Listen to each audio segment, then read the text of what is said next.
When a race doesn't go my way, I find great solace in lifting heavy things off of the ground and picking them up over my head.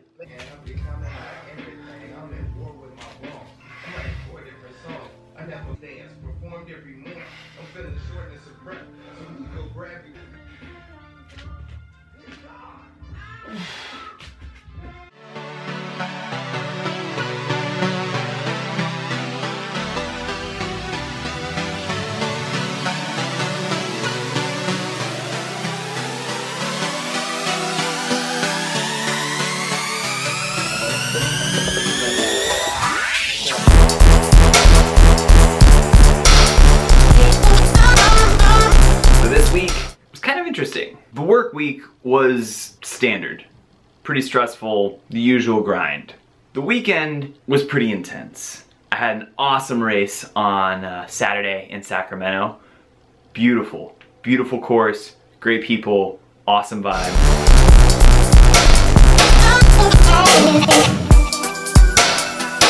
Real family-friendly events out here in Sacramento.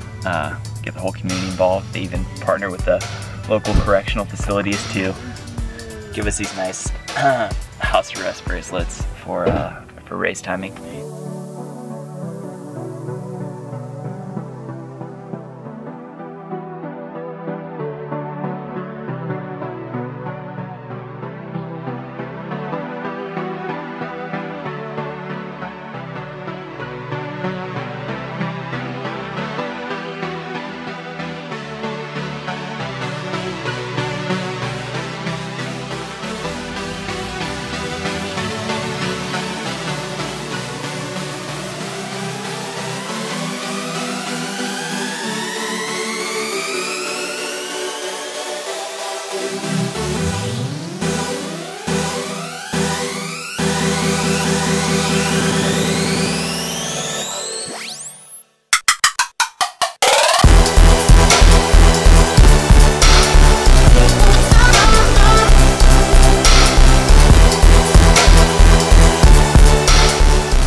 Didn't kill it, not a big deal.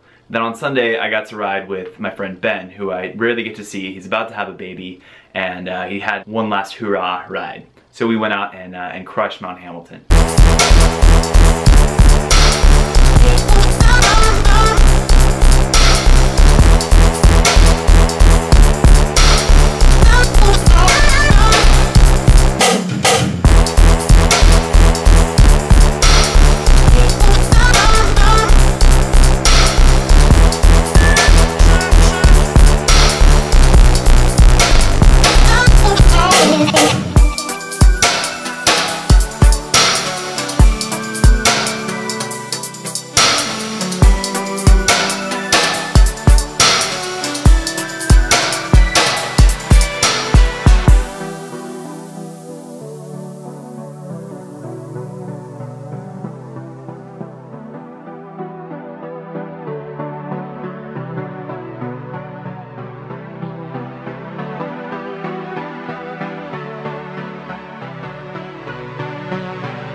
Something I've been noticing about this video series. The thing that I share with you the most are the things that I do on the weekends. Also, there is an interesting inverse relationship between the amount of stress and dissatisfaction I may have with my professional life and the amount of intensity in the physical activity that I do on the weekends. And it reminds me a lot of my dad. So my dad is an awesome guy. He's also an artist.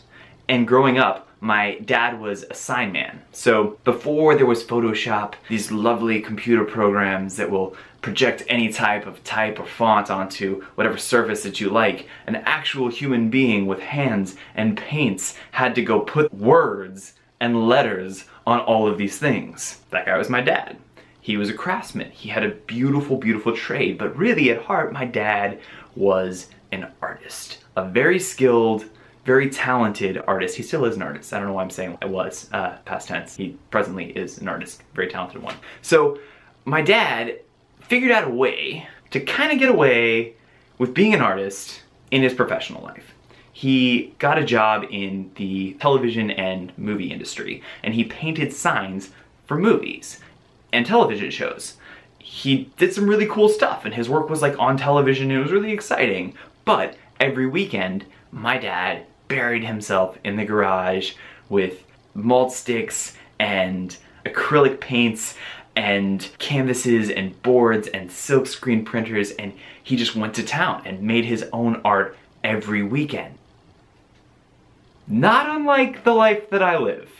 I go to this place where I'm kind of a storyteller. Like, I kind of tell stories. Like, I don't think anybody really wakes up or grows up one day and is like, I'm gonna be a marketer. Yeah, it's gonna be awesome. Unless you're Edward Bernays. You don't know who Edward Bernays is, Google that shit. He's the reason why smoking was cool for like 80 years. Anyways, you don't wake up and go do that electively. You kind of decide that you're gonna go into marketing because you have a creative knack, or you're good at talking, telling people stories. And then you try and figure out a way to do that and get paid for it. And right now, I'm reaching this point where getting paid for it isn't as satisfying as just doing it like this, which is kind of interesting. There is something about the intensity that I am applying to the sports that I do, and the sort of lack of fulfillment that I'm experiencing professionally. That isn't to say that I don't work in a cool place with cool people who are solving really cool problems and building their own dream. It's just like, I'd rather be paid to perfect the pastimes that I have hard based solely upon the fact that it makes me smile when it sounds dope. That's an Aesop Rock line. I can't take credit for that. There is something cool that happens though. Something really cool. And I've noticed this. Usually every time that I have a black eye, where I walk into the office on Monday and I look around and I make eye contact with the CEO, and I see something in his face, something recognizable, something that looks a little bit like hope, but it's mostly envy. And that's it. He kind of wishes that he could reach for that glory that I get to experience every single day in training in jiu-jitsu, in racing my bike, in just recording these videos. So thanks for giving that to me.